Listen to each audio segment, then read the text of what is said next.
Į ką reikėtų atkreipti dėmesį artimiausiu metu? Į ką atkreipti dėmesį artimiausiu metu?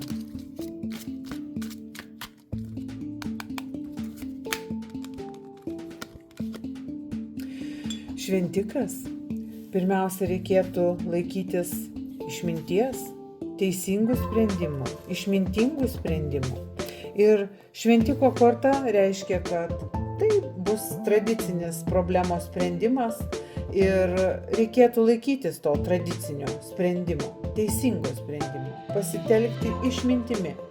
Galbūt reikėtų paklausyti savo sutuoktinio patarimo. Jeigu tokio neturite, galbūt vyresnio už jūs žmogaus, galbūt jūsų tėvo, galbūt senelio, o galbūt šiaip išmintingo žmogaus, o galbūt iš tiesų šventiko pagalbos reikėtų paklausti. Kad matytumėte daugiau išsamių video, spauskite patiktuką ir prisijunkite prie kanalo narių.